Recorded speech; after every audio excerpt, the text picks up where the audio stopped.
So to start with, congruent means measures are equal. And we use these little tick marks here. Remember, for segments, if I had two segments, here and here, and they were congruent, they were the same, then we use little tick markings like this to say that those segments were congruent. Here, I'm using little markings within the angle to say that the angles are congruent. And so if you see markings like this in a diagram, then you know the angles are congruent, they measure the same. So we can say angle A is congruent to angle B. This little symbol, don't forget, means congruent. So congruent measures the same.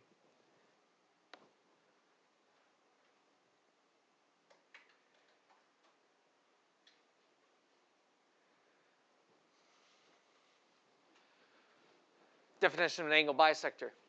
If a ray is an angle bisector, then it divides the angle into two congruent angles. So we talked about before a midpoint. And we said that a midpoint divides a segment into two equal pieces.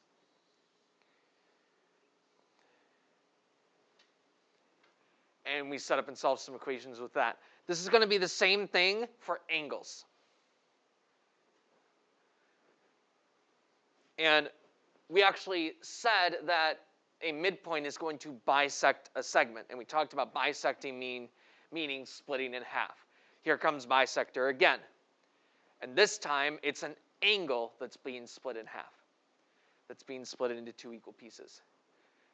So given B to P is an angle bisector, this means that this angle ABC is split in half, is split into two equal pieces. So that means we can make little markings in the diagram like I was just talking about to say that they are congruent. And we can name the two angles, the two pieces, and say that they're the same. So angle ABP is congruent to angle PBC.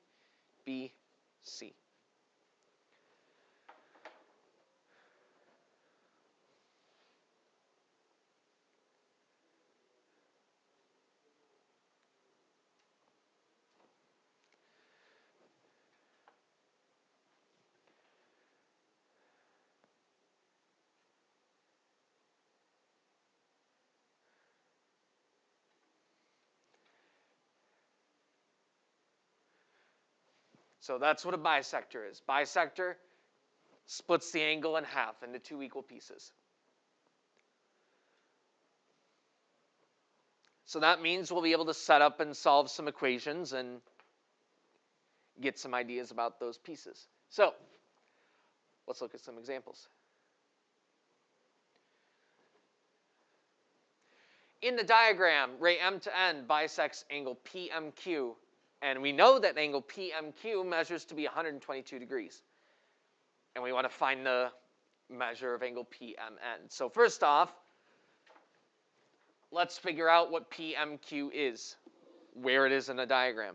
So draw this picture, because I don't think the picture's in your notes. Draw this picture, and I want you to label where angle PMQ is.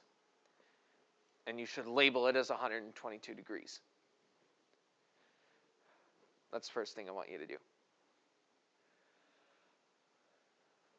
Draw the angle, label it as 122 degrees.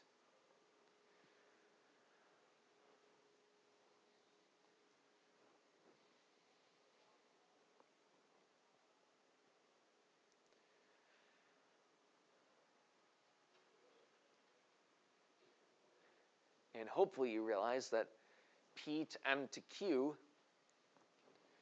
P to M out to Q, is going to be the entire angle. To find which angle we're talking about, just trace out our angle. P to M out to Q.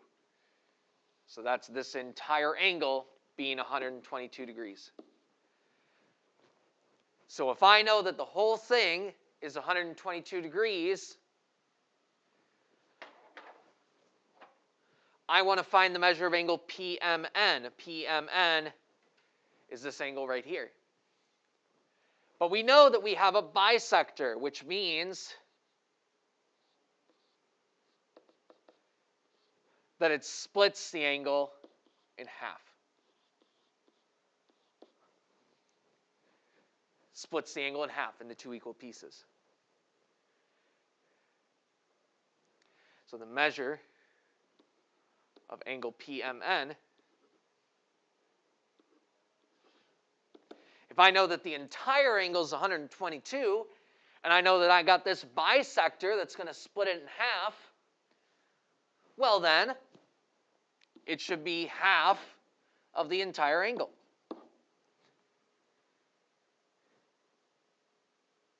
Each of these pieces should be half of the entire angle. So half of 122 is 61 degrees. So this is 61, which will also mean that this angle is 61. They should be congruent.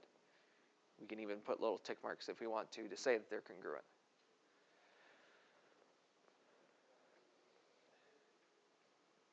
These two angles should be the same, and 61 and 61, they do add up to be 122.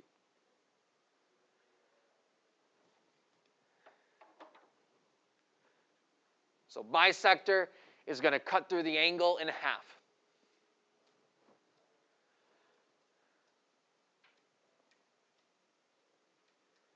To make the pieces be the same. The pieces are going to match.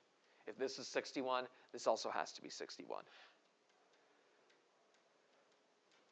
Next.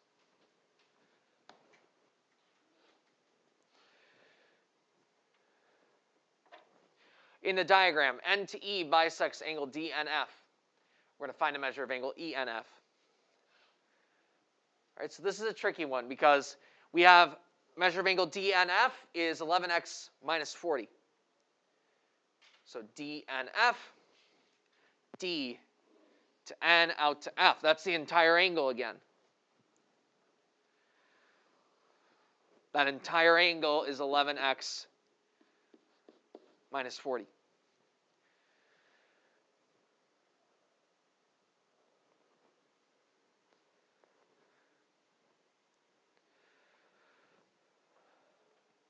So let's take a look here. We know that this angle here is 2x minus 8.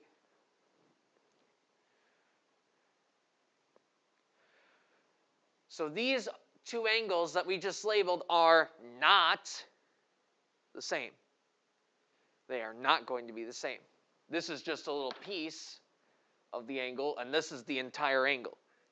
So my equation is not to set these equal to each other, to just say this equals this, because they're clearly not the same. Remember, your equation should be able to be explained from the diagram. And that diagram does not justify these two being made equal, because they're not. Here's what we can say, though. We can say that because we have a bisector here, another way to talk about a bisector is that the pieces should match. The pieces should match. And so I know, we talked about on the last one, if this piece is 61, then the other piece is also 61. Same thing here. If this piece is 2x plus 8, then the other piece is also going to be 2x plus 8.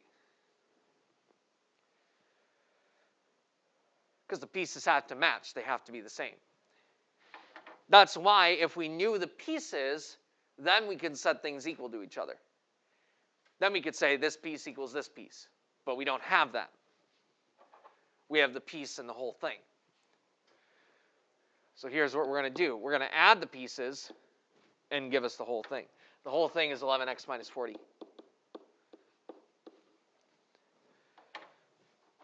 Then our pieces, well, we have this piece that we were told was 2x plus 8. And then we have this other piece over here that we're told matches it. So that's also 2x plus 8. equals the whole thing, 11x minus 40.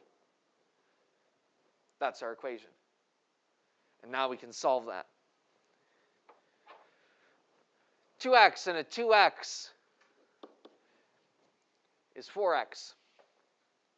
And then we have an 8 here and an 8 here to be 16. So we're combining everything on the left side first. Leaving the right side alone for now. Make sure you put everything together you can on each side before you start moving things around to the other side. Now we can start saying, okay, now let's get everything with x on the same side. So I'm going to subtract 4x.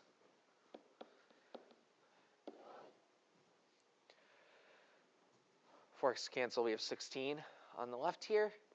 I've got 11x minus 4x, that's going to be 7x minus 40.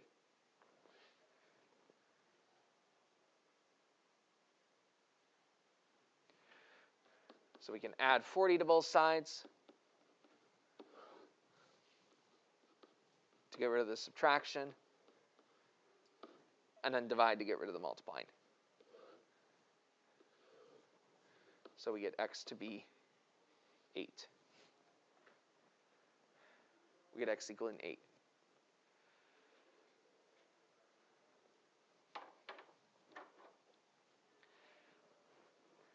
Now that we've solved for x and we got x to be 8, we can take 8 and plug it in for x to find the measure that we're being asked to find, which is ENF. ENF is this angle over here. So we figured out that it was a 2x plus 8. So now we can take 8, put it in for x.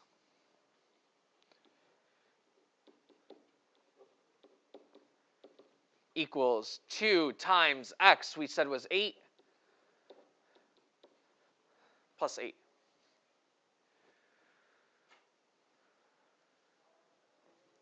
Two times 8 is 16, plus 8 is 24.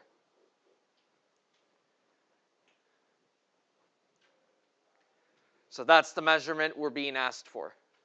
Measurement we're being asked to find is the 2x plus 8. So that's 24 degrees. If we wanted to, we could also take it and plug it into the 11x minus 40 and say that this is 11 times x is 8 minus 40. That's 88 minus 40 is going to be 48 degrees. And so if we look at our diagram, we said this was 24, which means this is also 24, because they're both matching. And then we have the entire thing, 24 and 24, 48. So that's our kind of double checking that the diagram works out the way that it should.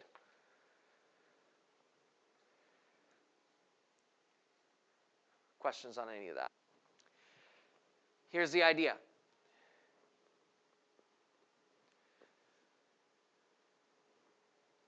A straight line, we say measures 180 degrees. So we use that as our building block, and then we say if we have a straight line, and then we split that in half down the middle, half of 180 is going to be 90.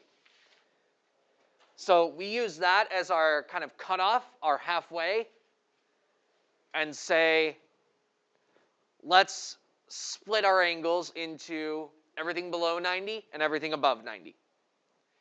Everything below 90 is called acute. So an acute angle is an angle that measures less than 90 degrees.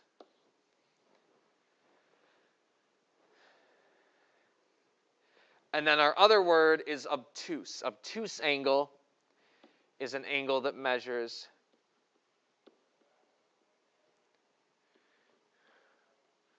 greater than 90 degrees. These should hopefully be words that are familiar to you already.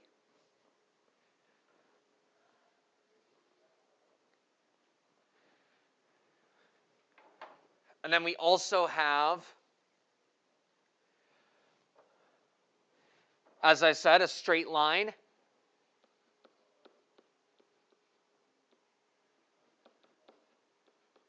Which we said measures 180 degrees.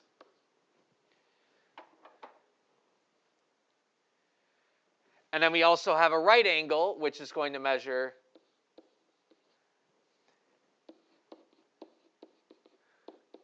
exactly 90. 90 is our benchmark, where we say, let's look at everything less than 90 and everything greater than 90. So if it's exactly 90, we call it a right angle. A right angle. Just to give you a visual of what that looks like, I'll give you, here's an acute angle. Measures less than 90 degrees. Here would be an obtuse angle. It measures more than 90 degrees. It's a bigger angle. And then straight line right there. And this measurement is 180 degrees. And then a right angle measures 90 degrees. And in a diagram, usually we put, for a right angle, we put a little box. And this box tells me that the angle is a right angle and measures 90 degrees. So those are the different types of angles that we can have. We have acute, right, obtuse, and then we have our straight line, which is 180. And the way that I always remember it, the way that I was taught to remember it, is that acute is a cute little angle, and so its measurement is tiny. And then we have obtuse angles, and their measurements are big, bigger than 90. So we have acute being small and obtuse being large. And so just to give you some more visual of that,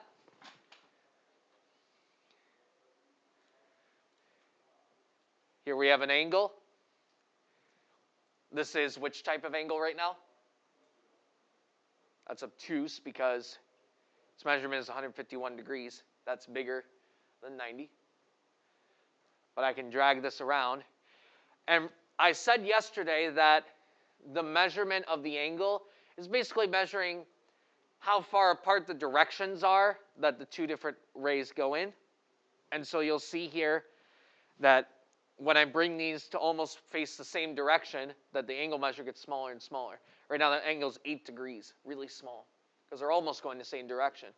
If I start to put them off in different directions, then the angle starts being a larger measure. And if I put them in completely opposite directions, bingo, 180 degrees. So this, in theory, would be a straight line. And then here, 90 degrees, there's a right angle. Here's an acute angle. Here's an obtuse angle.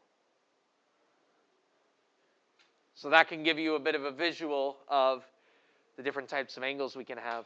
One more bit of vocab to remember is that we have, I could split this angle in half with a bisector. That's the main word we talked about today. We also have this point, which the angle stems from, the angle draws out from, is where we measure the angle from. This point was called the vertex. So don't forget that word as well.